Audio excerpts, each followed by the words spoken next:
Hello, या व्हिडिओमध्ये compile time पॉलिमॉर्फिझमचा सेकंड टाइप पाहतोय आपण ऑपरेटर ओव्हरलोडिंग. फर्स्ट टाइप पहिला फंक्शन ओव्हरलोडिंग, हा सेकंड टाइप आहे operator overloading. The mechanism of assigning a new meaning to an existing operator it is also called as operator overloading. जसं function overloading मध्ये same नावाचे function use करून आपण different parameter list use करून parameter list नुसार selection करत होतो कुठलं फंक्शन कॉल होईल. ऑपरेटर ओव्हरलोडिंग मध्ये तीच कन्सेप्ट आहे. The mechanism of assigning a new meaning to an existing operator. जे काही प्रिव्हियसली असाइन जे काही ऑपरेटर आहे त्या ऑपरेटरला एक न्यू मीनिंग असाइन करायचंय. त्याला आपण काय म्हणतो, operator overloading. Operator function is created using operator keyword. कशाने ऑपरेटर फंक्शन किंवा ऑपरेटर ओव्हरलोडिंग कशाने यूज केलं जातं, ऑपरेटर कीवर्डने. ऑपरेटर कीवर्ड यूज करून आपण ते फंक्शन यूज करतो. Some of the operator cannot be overloaded. काही असे ऑपरेटर आहेत जे की ओव्हरलोड करता येत नाहीत. ते ऑपरेटर दिलेले आहेत. मेमरी ऑपरेटर किंवा त्याला डॉट म्हटलं जातं, scope resolution operator, conditional operator आणि साईज ऑफ ऑपरेटर. हे जे काही चार ऑपरेटर आहेत हे ओव्हरलोड केले जात नाहीत. Member operator, scope resolution operator, conditional operator आणि साईज ऑफ ऑपरेटर हे ऑपरेटर्स ओव्हरलोड होत नाहीत. Creating member operator function. पहा क्रिएट कसं केलं जातं ऑपरेटर फंक्शन. इनसाइड क्लासच्या आतमध्ये रिटर्न टाईप ऑपरेटर आणि आर्ग्युमेंट लिस्ट. ऑपरेटर ओपी आणि आर्ग्युमेंट लिस्टने हा जो काही सिंटॅक्स आहे हा ऑपरेटर फंक्शन क्रिएट करण्याचा आहे. रिटर्न टाईप ऑपरेटर ओपी आणि आर्ग्युमेंट लिस्ट आणि ओपनिंग क्लोजिंग ब्रॅकेट. सेम तसंच क्लासच्या बाहेर कसं करतात, return type, class name, scope resolution operator op आणि आर्ग्युमेंट लिस्ट. जसं आपण फंक्शन कॉल करतो सेम तसंच देणार आहे. Return type operator op argument list आणि outside return type, class name, scope resolution operator op आणि ऑपरेटर आर्ग्युमेंट. हे आपण प्रोग्राम मध्ये आपल्याला समजेल कसं यूज केलंय. Types of operator overloading. आता ऑपरेटर ओव्हरलोडिंग सुद्धा पुन्हा टाईप आहेत. याचे टाईप पहा, unary operator overloading, binary operator overloading आणि टर्नरी ऑपरेटर ओव्हरलोडिंग. आता युनरी ऑपरेटर म्हणजे काय, जे ऑपरेटर हे युनरी ऑपरेटर आहेत, एका सिंगल ऑपरेंडवरती ऑपरेशन परफॉर्म केले जातात, ते ऑपरेटर हे युनरी ऑपरेटर असतात. म्हणजे बायनरी ऑपरेटर कुठले आहेत, जे ऑपरेशन परफॉर्म करण्यासाठी दोन ऑपरेंडचा यूज केला जातो, हे बायनरी ऑपरेटर. आणि इथं टर्नरी ऑपरेटर कुठले आहेत, हे तीन ऑपरेंडचा यूज केला जातो, हे टर्नरी ऑपरेटर. पहिलं काय, रिक्वायर्ड वन ऑपरेंड. म्हणजे इथं काय, एक सिंगल ऑपरेंड यूज केला जातो, त्याच्यावर आपण युनरी ऑपरेटर ओव्हरलोडिंग परफॉर्म करतो. फॉर एक्झाम्पल I++, म्हणजे इथं काय, एक सिंगल ऑपरेंड यूज केलेला आहे. Binary operator required two operand. इथं काय, ए आणि बी हे दोन ऑपरेंड यूज केलेले आहेत, याला बायनरी ऑपरेटर ओव्हरलोडिंग म्हणतात. आणि टर्नरी ऑपरेटर ओव्हरलोडिंग काय, रिक्वायर्ड थ्री ऑपरेंड, तीन ऑपरेंड यूज केले जातात. इथं x is greater than 5 question mark and त्याच्यानंतर पुढे कंडिशन दिलेली असते. हे झालं टर्नरी ऑपरेटर ओव्हरलोडिंग. आता फर्स्ट पाहूया unary operator overloading. Unary operator operate on the single operand. मग सांगितलं जसं युनरी ऑपरेटर हे सिंगल ऑपरेंडवर परफॉर्म केलं जातं. मग त्याच्यामध्ये कुठले कुठले आहेत, increment, decrement, unary plus unary minus. हे काय एका सिंगल ऑपरेंडवर परफॉर्म केले जाणारे ऑपरेशन आहेत. Increment, decrement, unary plus unary minus. Syntax for declaring unary operator. आता युनरी ऑपरेटर डिक्लेअर करण्याचा सिंटॅक्स आहे पहा, कसा डिक्लेअर केला जातो. Return type operator op argument list, where op is replace by plus plus, minus minus, plus और minus operator. म्हणजे इथे ओपी ह्या ऑपरेटरच्या जागी आपल्याला याच्यामधलं जे ऑपरेशन ओव्हरलोड करायचे ते ऑपरेटर इथं आपण असाइन करणार आहे ओपीच्या जागी. To call unary operator function through object, they were called by using op object name or object name op. For example कसं केलं जातं, ऑपरेटर आणि ऑब्जेक्ट किंवा ऑब्जेक्ट आणि ऑपरेटर हे कॉल करण्यासाठी ही मेथड यूज केली जाते. इथं हे डिक्लेअर करण्यासाठी केली जाते आणि ही कॉल करण्यासाठी. डिक्लेअर हे क्लासच्या आतमध्ये करतो आणि मेन फंक्शन मध्ये हे कॉल केलं जातं. त्याचा प्रोग्राम पहा, राईट अ प्रोग्राम टू निगेट the value two variables containing an object by overloading the operator minus unary negate. म्हणजे काय, आपल्याला जे व्हॅल्यू आपण असाइन केलेली युजर कडून जी व्हॅल्यू घेणार आहोत ती निगेटिव्ह व्हॅल्यू म्हणून डिस्प्ले करायची, आपल्याला निगेट करायची. पहा त्यासाठी दोन हेडर फाईल घेतल्यात. क्लास निगेट नावाचा एक क्लास घेतला. इंटिजर एक्स आणि वाय हे दोन व्हेरिएबल घेतलेत. पब्लिक व्हॉइड रीड करतो आपण युजर कडनं एक्स आणि वाय ह्या दोन व्हॅल्यू ऍक्सेप्ट करतो. C out enter two values, cin मध्ये एक्स आणि वाय ह्या दोन व्हॅल्यू ऍक्सेप्ट केल्या आता इथं युनरी मायनस ऑपरेटर यूज करते पहा. व्हॉइड हा रिटर्न टाईप आहे, ऑपरेटर हा कीवर्ड, आणि ओपीच्या जागी इथं निगेशनचं साईन घेतले किंवा युनरी मायनसचं साईन घेतले आणि फंक्शन. रिटर्न टाईप इथं कुठलाही नाहीये. आणि याच्या फंक्शनच्या पार्टमध्ये, याच्या डेफिनेशनच्या पार्टमध्ये आपण डेफिनेशन कशी लिहिणार आहोत पहा. X equal to negation X, Y equal to negation Y. म्हणजे आपल्याला जी काही व्हॅल्यू आपण युजर कडनं घेतो एक्स आणि वायची, ती आपल्याला निगेट करायची मायनस साईन असाइन करून. Y display X equal to X and L Y equal to Y. म्हणजे इथं काय एक्स आणि वायची व्हॅल्यू डिस्प्ले होणार आहे. मेन फंक्शन मध्ये काय केले पहा, स्क्रीन क्लिअर केली. निगेट एन, एन काय आपला निगेट काय आहे, क्लास आहे, आणि त्याचा ऑब्जेक्ट क्रिएट करा n, n dot read. N dot रीडने काय होणार आहे आपलं, हे जे काही रीड फंक्शन आहे हे रीड फंक्शन कॉल होणार आहे, एक्स आणि वायच्या व्हॅल्यू युजर कडनं घेतल्या जातील. नंतर n dot display, n dot डिस्प्लेने काय होणार आहे, एक्स आणि वायच्या व्हॅल्यू ज्या तुम्ही घेतल्यात युजर कडनं त्या डिस्प्ले केल्या जातील. त्याच्यानंतर सी आउट आफ्टर निगेशन हा पार्ट स्क्रीनवर डिस्प्ले होईल डबल कोट मधला. आणि आफ्टर निगेशन नंतर मायनस एन, मायनस एन काय आहे तुमचा,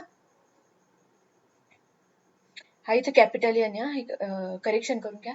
मायनस एन म्हणजे काय, हा जो काही निगेट आहे, हा हे निगेशनचं साईन हे कॉल करण्यासाठी यूज करतोय आपण, आणि हा एन हा काय ऑब्जेक्ट आहे, आणि ते नंतर आपण डिस्प्ले करतोय. म्हणजे इथं काय होणार आहे तुमचं, मायनस एन ने तुमचं जे काही निगेशन ऑपरेटर आहे, ऑपरेशन आहे, हे व्हॉइड ऑपरेटर मायनस हे जे काय फंक्शन आहे हे फंक्शन कॉल होणार आहे. आणि नंतर सिंपल काय करता तुम्ही, n dot display, n dot डिस्प्लेने काय करताय, जे काही डिस्प्ले फंक्शन आहे हे कॉल करताय. म्हणजे या निगेट झालेल्या व्हॅल्यू तुम्हाला इथं डिस्प्ले होतील. लास्टला गेट सीएच, प्रोग्राम एंड. एकदम सिंपल प्रोग्राम आहे. फक्त इथं मायनस निगेट, निगेशनचं जे काही फंक्शन आहे हे कॉल करण्यासाठी, निगेट फंक्शन कॉल करण्यासाठी तुम्हाला जे काही ऑपरेटर आहेत ते, आणि त्याच्यानंतर तुमच्या फंक्शन ऑब्जेक्टचं नाव घ्यायचंय, आणि सिंपल डिस्प्ले करताना सेम तसंच डिस्प्ले करायचे. ते कॅपिटल एन हे कन्सिडर करा. त्याच्यानंतर सेकंड टाइप आहे बायनरी ऑपरेटर ओव्हरलोडिंग. फर्स्ट पाहिला युनरी ऑपरेटर, आता सेकंड आहे binary operator overloading. Binary operator are operator required two operand to perform operation. इथं किती ऑपरेंड यूज केले जातात, दोन ऑपरेंड यूज केले जातात ऑपरेशन परफॉर्म करण्यासाठी. To add two numbers generally use the statement A equal to X plus Y. म्हणजे इथं काय, दोन एक्स आणि वाय हे दोन ऑपरेंड यूज केले जातात जे की तुम्हाला ऑपरेशन परफॉर्म करण्यासाठी यूज करायचे असतात. Overloading plus operator using the following syntax. आता प्लस ऑपरेटर ओव्हरलोड करायचे, जे हे आपण वरच्या सेंटेन्स मध्ये घेतले ते कसं करणार पहा. क्लास नेम ऑपरेटर ओपी, ओपीच्या जागी तुम्हाला जे काही ऑपरेंड ओव्हरलोड करायचे ते येणार, class name and object. In binary operator overloading we use the parameter in the function argument in its class name or object. In a binary operator overloading we use the parameter list मध्ये काय use करायचे, in a function argument. फंक्शनच्या argument मध्ये जे काही parameter तुम्ही घेताय त्या पॅरामीटर मध्ये तुम्हाला क्लास नेम आणि त्याचा ऑब्जेक्ट यूज करायचा आहे by using binary operator overloading. Binary operator overloading मध्ये तुम्हाला आर्ग्युमेंट लिस्ट मध्ये लक्षात ठेवा क्लास नेम आणि त्याचा ऑब्जेक्ट यूज करायचे. प्रोग्राम मध्ये पाहूया पहा. Write a program to add numbers using binary operator overloading. Binary operator overloading use करून काय करायचं, तुम्हाला नंबरची ऍडिशन करायची आहे. पहा इथं दोन हेडर फाईल घेतली, आयोस्ट्रीम अँड कोनिओ. ऍड नावाचा क्लास घेतलाय, दोन व्हेरिएबल घेतोय आपण इथे, इंटीजर फर्स्ट अँड सेकंड. दोन व्हेरिएबल घेतले. पब्लिक मध्ये आपण गेट डेटा फंक्शन घेतले. गेट डेटा फंक्शन मध्ये पहा इंटीजर ए, इंटीजर बी हे फॉर्मल पॅरामीटर घेतलेले आहेत, ए आणि बी, आणि ते असाइन करतोय आपण ऍक्च्युअल पॅरामीटरला, ऍक्च्युअल व्हॅल्यूला. पहा डेफिनेशनच्या पार्ट मध्ये first equal to a, second equal to b. म्हणजे फर्स्ट आणि सेकंड हे दोन जे काही व्हेरिएबल घेतले होते ते तुम्ही ऍक्च्युअल पॅरामीटरला इक्वल दाखवलेत. त्याच्यानंतर डिस्प्ले फंक्शन मध्ये काय करताय पहा, first equal to first and second equal to second. म्हणजे ज्या व्हॅल्यू तुम्ही असाइन करताय त्या व्हॅल्यू इथं फर्स्ट आणि सेकंडच्या जागी येतील. नंतर ऑपरेटर यूज करतोय प्लस ऑपरेटर. ऍड हे काय तुमचं, मी याच्यामध्ये सांगितलं पहा तुमचं क्लास नेम आहे. ऍड हे काय, क्लास नेम. त्याच्यानंतर ऑपरेटर प्लस ऍड हे क्लास नेम आणि ए नावाचा त्याचा ऑब्जेक्ट क्रिएट केलाय पहा. ऍड टेम्प,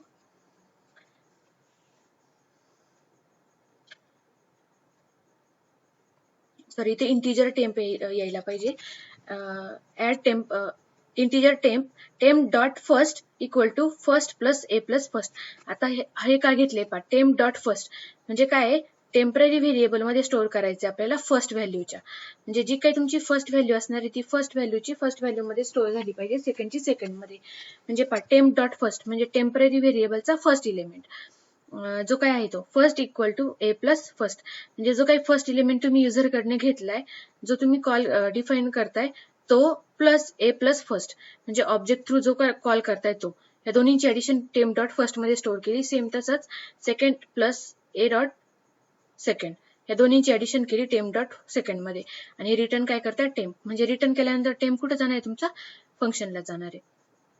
आणि मेन फंक्शन आता पहा ऍक्च्युअल एक्झिक्युशन होताना कसं होतंय, clear screen add A1 A2 आणि A3 हे 3 ऑब्जेक्ट क्रिएट केलेले आहेत पहा. 3 ऑब्जेक्ट क्रिएट केले. A1 dot gate data, A2 dot gate data. आता हे कसं एक्झिक्यूट होतं हे लक्षात येईल. A1 डॉट गेट डेटा म्हणजे काय, फर्स्ट ऑब्जेक्टने गेट डेटा फंक्शन कॉल केले आणि तिथं व्हॅल्यू दिल्या 10 आणि 20, म्हणजे तुमचा फर्स्ट ऑब्जेक्ट हा काय करतोय 10 आणि 20 ह्या व्हॅल्यू असाइन करतोय. पुन्हा सेकंड ऑब्जेक्ट काय करतोय 5 आणि 6 या दोन व्हॅल्यू असाइन करतोय फर्स्ट आणि सेकंडच्या जागी.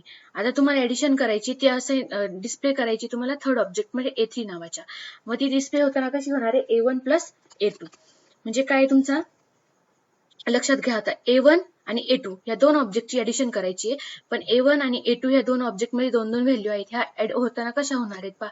A1 मधली जी काही फर्स्ट व्हॅल्यू आहे 10 ती कशाला असाइन होणार आहे, फर्स्टला असाइन होणार आहे, आणि प्लस A डॉट फर्स्ट म्हणजे तुमच्या सेकंड ऑब्जेक्ट मधली जी काही फर्स्ट व्हॅल्यू आहे ही असाइन होणार A डॉट फर्स्टला, आणि याची ऍडिशन होऊन ती स्टोअर कशामध्ये होणार टेम्प डॉट फर्स्ट मध्ये, म्हणजे 10 प्लस 5 आणि यांची ऍडिशन आली टेम्प डॉट फर्स्ट मध्ये 15, आणि ती कशाला असाइन होणार आहे टेम्प डॉट फर्स्ट मध्ये.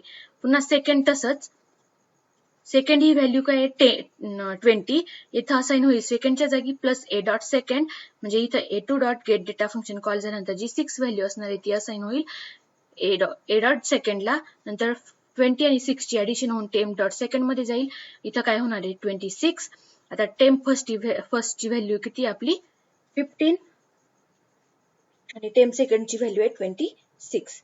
आता ही इथं जी काही व्हॅल्यू आहे त्या ऍडिशन होऊन कुठे येणार आहे तुमच्या A1 प्लस A2 मध्ये, आणि त्या A3 मध्ये स्टोअर होतील, आणि A3 डॉट डिस्प्ले मध्ये ते काय होणार आहे तुमच्या डिस्प्ले होणार आहेत. Get ch program end. Simple program एकदम, फक्त ही कन्सेप्ट थोडीशी कॉम्प्लिकेटेड आहे ही लक्षात घ्या. आणि थर्ड तुमचा जो काही टर्नरी ऑपरेटरचा पॉईंट हा तुमच्या सिलेबस मध्ये नाहीये, फक्त तुमच्या लक्षात राहू द्या. युनरी आणि बायनरी ऑपरेटरच तुम्हाला शिकायला आहेत. त्याच्यानंतर run time rules of operator overloading. Operator ओव्हरलोडिंगचे काही रूल्स आहेत ते पाहूया. Only existing operator can be overloaded to give new meaning to existing operator. First rule आहे पहा, जे काही एक्झिस्टिंग ऑपरेटर आहे तेच ओव्हरलोड केलं जातं, त्याच ऑपरेटरला न्यू मिनिंग असाइन केलं जातं, नवीन ऑपरेटरला असाइन केलं जात नाही. तेच ऑपरेटर जे ऑलरेडी असाइन ऑपरेटर आहे तेच आपण ओव्हरलोड करू शकतो. सेकंड रूल आहे after overloading the basic meaning of operator remains the same. जेव्हा आपण ऑपरेटर ओव्हरलोडिंग परफॉर्म करतो तेव्हा ओव्हरलोडिंग केलं तरीही त्याचा जो काही बेसिक मिनिंग आहे हा बेसिक मिनिंग चेंज होत नाही. जसं ऍड ऑपरेटर हे आपण ओव्हरलोड केलं तरी त्याचं जे काही बेसिक वर्किंग आहे ऍडिशन करण्याचं तेच त्याचं वर्किंग सेम राहतं. थर्ड रूल आहे पहा, the overloaded operator must have same syntax as that of the original operator. पहा इथं काय सांगितले त्यांनी, overloaded operator must have same syntax, म्हणजे जे काही ऑपरेटर ओव्हरलोड करतो आपण त्याचा जो काही सिंटॅक्स आहे, म्हणजे सपोज जर ऍडिशन करायची असेल तर तुम्हाला राईट साईडला एक ऑपरेंड आणि लेफ्ट साईडला एक ऑपरेंड लागतो, आणि त्याची ऍडिशन आपण थर्ड ऑपरेंड मध्ये स्टोअर करतो. सेम ऑपरेटर ओव्हरलोड केल्यानंतर सुद्धा त्याचं जी काही सिंटॅक्स आहे तो सिंटॅक्स सेम राहतो, तो चेंज होत नाही. नेक्स्ट आहे पहा, in unary operator overloading member operator function have no parameter. Unary operator मध्ये जे काही आपण फंक्शन पॅरामीटर लिहितो त्या फंक्शन पॅरामीटरला कुठलेही आर्ग्युमेंट पास केलं जात नाही, हे लक्षात ठेवायचे. युनरी ऑपरेटर मध्ये पॅरामीटर पास केले जात नाहीत. आणि in binary operator overloading member operator function have single parameter.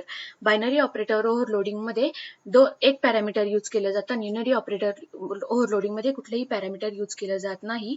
Binary operator overloading मध्ये क्लास आणि त्याचा ऑब्जेक्ट हे पॅरामीटर यूज केलेले असतात. Some of the operator can not be overloaded, that is size of operator, member operators, co-preservation operator and conditional operator. आधी सांगितलं जसं काही ऑपरेटर हे ओव्हरलोड होत नाहीत, त्यातलं आहे size of operator, member operators, को-प्रिझर्वेशन ऑपरेटर आणि कंडिशनल ऑपरेटर. हे जे काही ऑपरेटर आहेत हे ऑपरेटर ओव्हरलोड होत नाहीत. हे रूल्स इम्पॉर्टंट आहेत, एक्झाम मध्ये विचारले जातात. आणि तुमचा जो काही टर्नरी ऑपरेटरचा पार्ट आहे हा तुमच्या सिलेबसमध्ये नाहीये. हे दोनच युनरी ऑपरेटर ओव्हरलोडिंग आणि बायनरी ऑपरेटर ओव्हरलोडिंग हे दोनच टाईप आहे तुमच्या सिलेबसमध्ये ऑपरेटर ओव्हरलोडिंग साठीचे. आणि तुमचा कन्स्ट्रक्टर ओव्हरलोडिंगचा पार्ट देखील सिलेबसमध्ये नाहीये, आपण तो घेणार नाही आहोत. हा झाला तुमचा कंपाईल टाइम पॉलिमॉर्फिझमचा पार्ट. थँक्यू.